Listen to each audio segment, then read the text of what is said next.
Vamos a ver, don José María Macías, volvemos con usted. A ver, de momento, ¿ha escuchado estas palabras de Pachi López, el portavoz del Partido Socialista? Dice, eso no dice el pacto que hemos suscrito. Los jueces no van a elegir a los jueces. La soberanía popular reside aquí, en la Cámara, en el Congreso. No la tienen los jueces, viene a decir.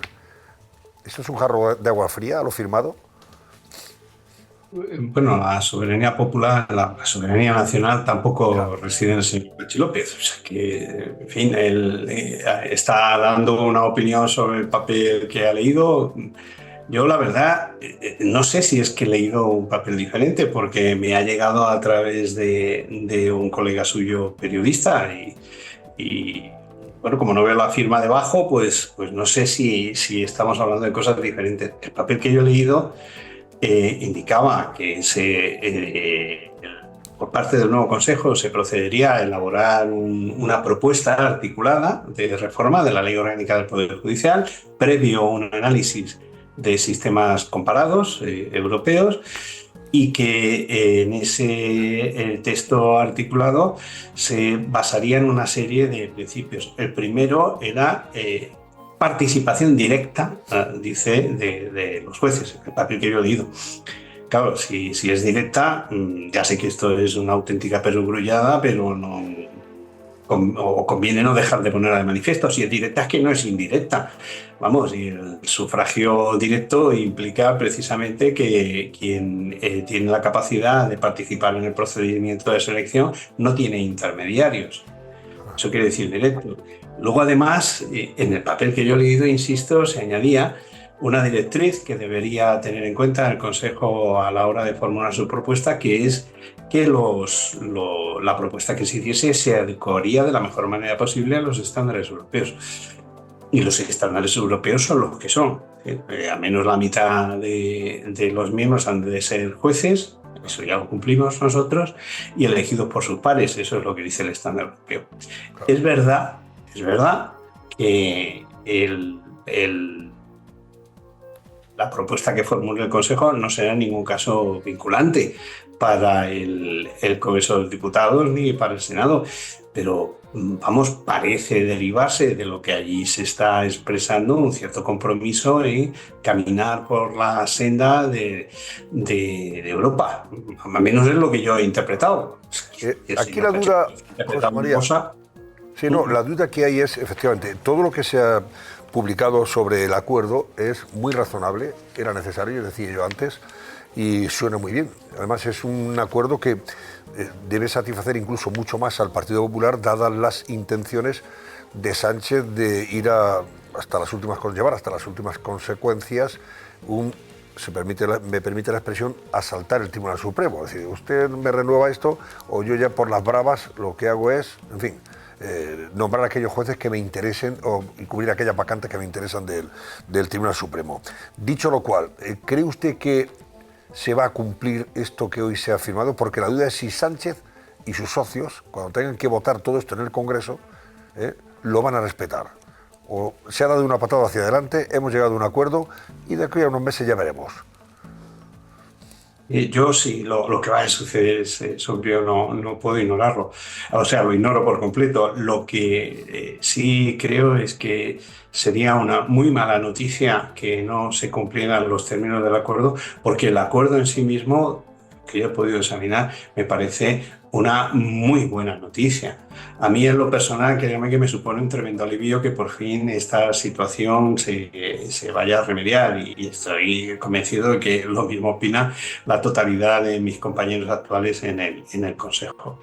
Pero ya al margen de ese alivio personal, lo cierto es que el acuerdo es un acuerdo muy ponderado, es un acuerdo que, en lo que veo, pues las fuerzas realmente constitucionalistas que están por el mantenimiento de la Constitución, pues son las que intervienen en él. Es lógico que estén ellos y que no estén otros, pues que sus planteamientos son muy diferentes.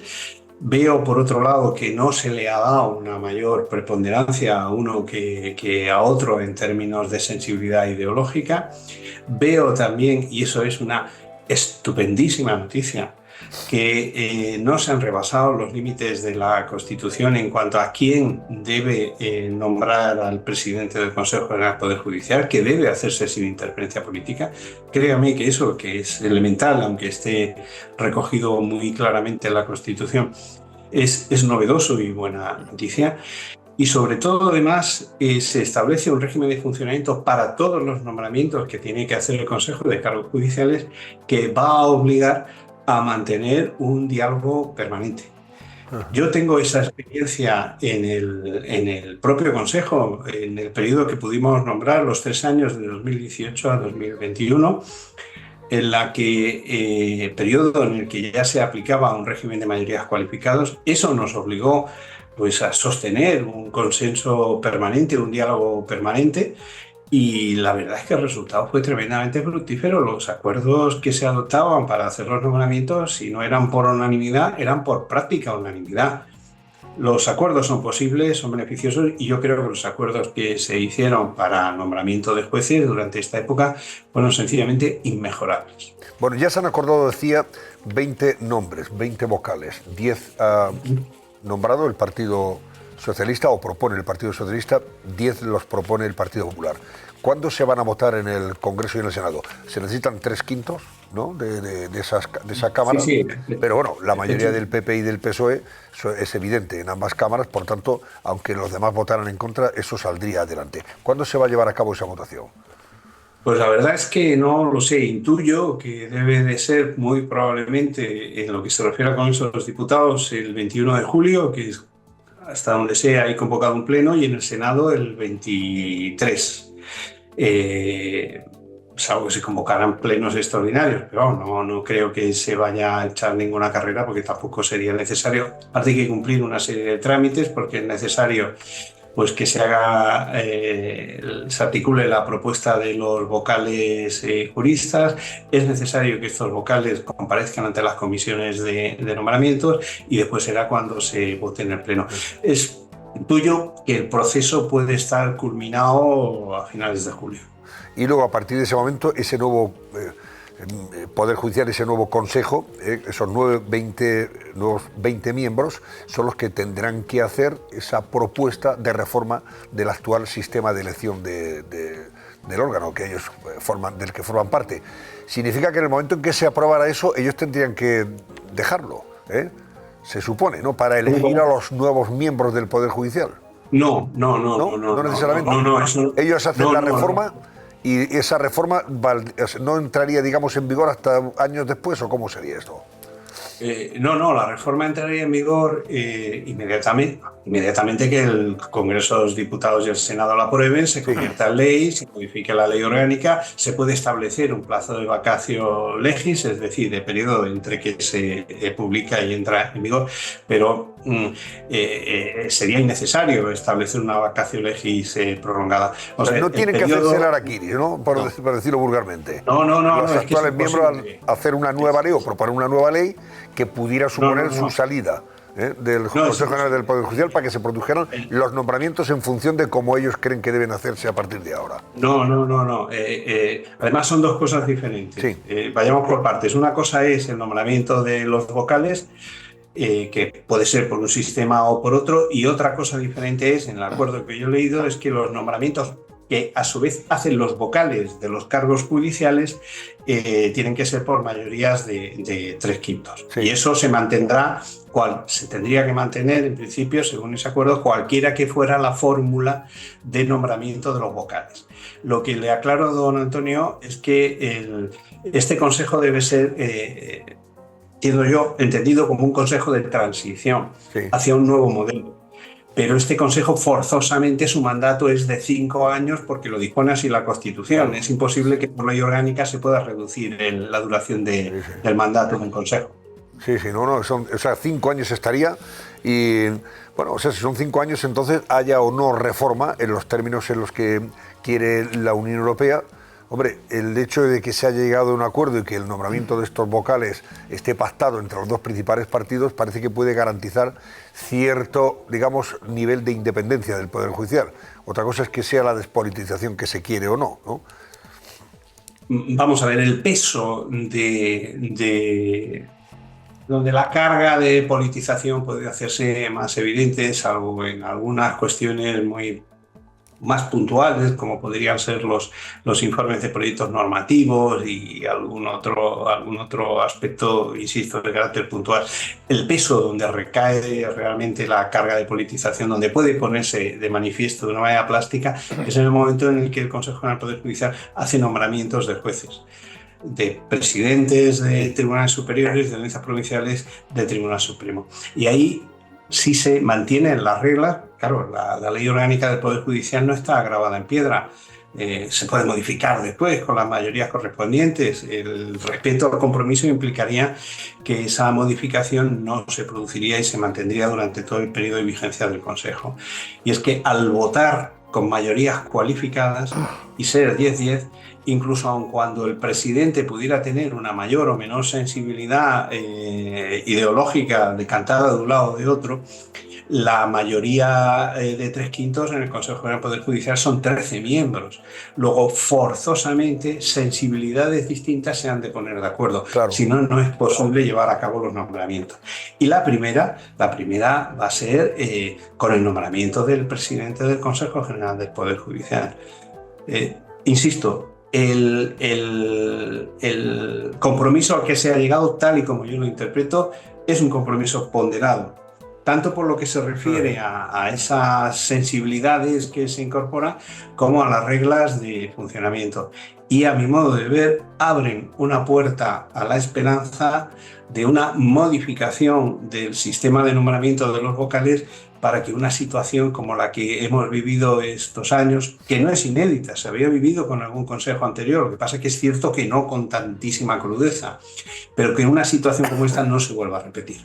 Bueno, vemos también que, por ejemplo, el Tribunal Supremo ya el presidente no va a ser nombrado por el gobierno, o no va a ser señalado por el gobierno.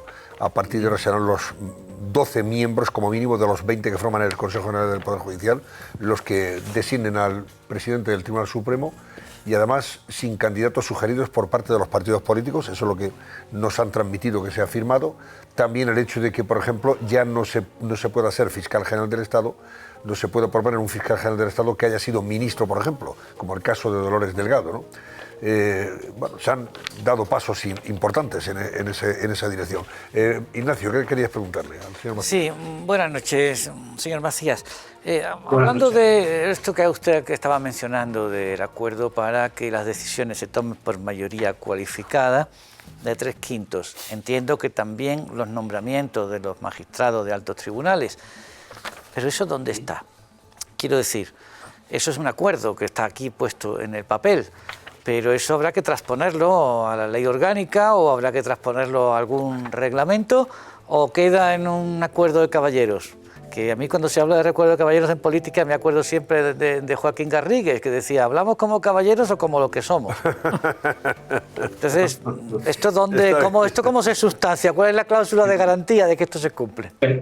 Vamos a ver, hay una parte que forzosamente se cumple porque ya está en la ley. Los nombramientos hoy día de los magistrados del Tribunal Supremo, presidentes de sala del Tribunal Supremo y presidentes de Tribunales Superiores de Justicia se adoptan por mayoría de 3/5 desde el año 2018. Eso ya está en la ley.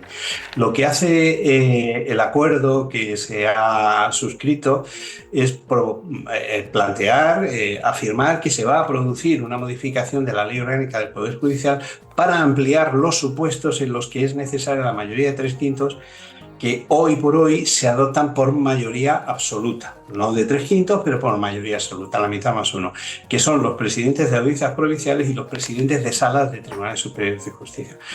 Esto no es nuevo y en parte ya está. Lo que sí refleja el acuerdo es, primero, la amplia, que no es poco, y porque traslada la necesidad de consenso máximo a cualquier plaza de nombramiento discrecional que realiza el Consejo. Esto por un lado, pero por otro lado también lo que está trasladando es una voluntad de mantenimiento de esas mayorías. Por lo que les decía antes, La ley orgánica del Poder Judicial no está grabada en piedra, no la bajó Moisés del monte Sinaí y se las encontró hechas. Se puede cambiar con una reforma legislativa conteniendo pues la mitad más uno del Congreso de los Diputados y volveríamos a un punto de partida que implicaría defraudar el acuerdo adoptado. Es de esperar que efectivamente, en fin, lo que refería usted de la anécdota del señor Garrigues, esperemos que en todo caso nos comportemos caballeros, seamos lo que seamos. Bueno, José María, por último, el acuerdo de hoy también incluye su nombramiento a propuesta del Grupo Popular en el Senado como magistrado del Tribunal Constitucional. ¿Eso sí se va a materializar más pronto que tarde? O sea, ¿ocupará usted plaza? Sí. Imagino, pero créame, don Antonio, aunque no me he llevado hoy ninguna sorpresa, obviamente, porque estas cosas primero se las tienen que preguntar y tienes que aceptarlas. Iba de suyo que si me lo preguntan lo acepto. Mire, yo creo que se ha puesto de manifiesto en estos años, con intervenciones varias que he tenido, que precisamente no soy una persona que suele coincidir en las opiniones con el señor Bolaños. Pero en cierta ocasión le oí decir algo que yo suscribo totalmente. Hay cosas que jamás tienes que pedir, pero que si te las ofrecen no puedes renunciar. Yo no podía renunciarlo, entiendo, tengo un compromiso con la justicia en este país, al margen de que me motive como jurista, pero ese compromiso para mí es ineludible y ofrecido tenía que asumir el reto de incorporarme al Tribunal Constitucional, pero de eso hace muy poquito tiempo. Entonces, las cuestiones de intendencia, de cómo se va a gestionar esto, créame que las desconozco. Yo creo que si se va a hacer un pleno en el Senado el día 23, pues que en ese pleno se verá tanto el Consejo General del Poder Judicial como también la renovación del Tribunal Constitucional. Pero si le soy franco, la verdad es que no tengo ni la menor idea. Sencillamente ato cabos. Pues habrá que hablar del Tribunal Constitucional cuando usted lo requiera y quiera, en ese sentido, porque me parece muy interesante saber cómo queda ese Tribunal Constitucional con todo lo que tiene que lidiar y está lidiando ya, y que ahora, bueno, pues está marcado por un cierto descrédito, como antes hemos comentado aquí. Don José María Macías, gracias y buenas noches. Buenas noches, don Antonio, como siempre. Y enhorabuena por ese nombramiento.